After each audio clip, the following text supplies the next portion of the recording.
I've actually been involved with the COP inside as an artist since COP 13 in Montreal. And coming into that, actually realizing specifically what a lack of culture there was in that space. And realizing that that actually flows into our social movements as well. I've been working very closely with the coalition Climat 21. And that is a group of 150 different organizations who have come together and formed the largest coalition ever on climate that is willing to do disobedient action. It's very historic what has happened here. But there was no one in that process engaged in culture. There were tons of artists with fantastic ideas, and there were tons of activists looking to be creative and fun and engaging and participatory. But the structures are not in place to create those bridges between the two. And when we're talking about social change, to me, that's actually the spot where art and culture can lead social change. Let's think about the fact that any woman wearing pants here, or anyone that's used contraception, those rights were won through disobedience. Yes, the cultural shift is very important, but they need to be engaged with larger movement strategies for change.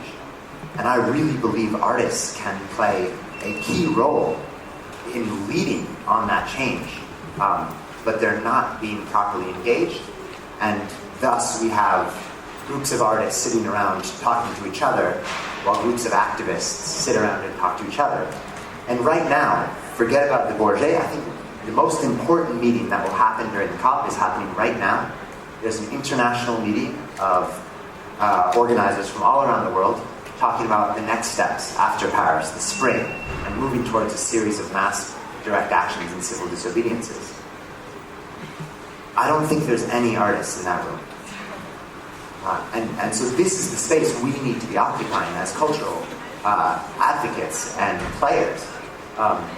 It is wonderful to do things in the institutions, but when we're talking about limited space, let's remember the street and the context we're in. I was involved with, you can call it an art project, that I think was quite successful. And when we're talking about scale, I think we need to be thinking about scale. And it was the People's Climate March in New York. We set up an amazing arts organizing structure which allowed us to articulate the diversity of issues inside climate, and 400,000 people came out. I think that's the scale we need to be operating on, and the people that can mobilize people are organizers. So and they need us. They really, the formula of activism is over. Yesterday, actually, someone said the paradigm of activism is changing.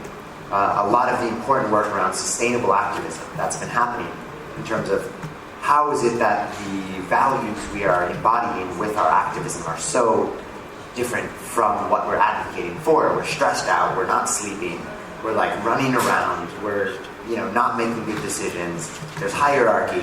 How can we actually be embodying the solutions we are advocating for through our activism?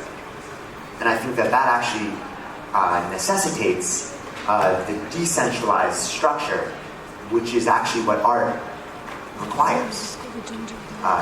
Artists art, I guess, is based upon the individual magic of each of us.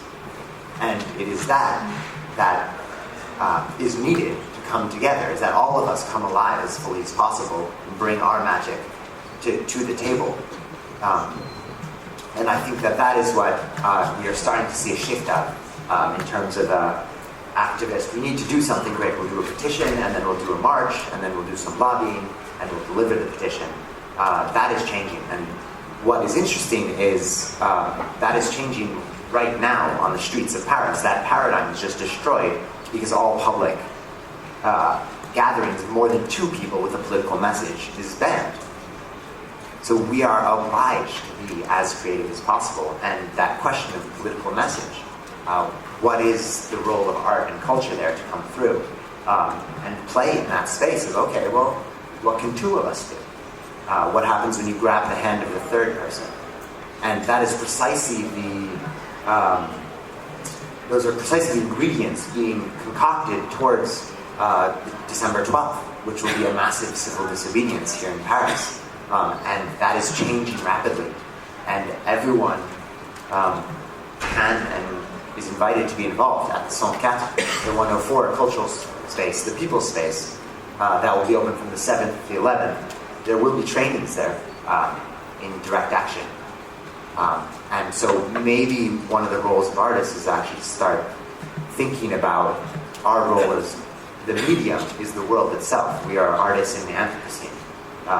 How much longer are we going to be speaking about a problem or educating about it or representing it instead of engaging directly with it and changing? And the beautiful theater that was the Envigalende coal mine shutdown this summer, of thousands of people in like a lunar landscape dressed in white.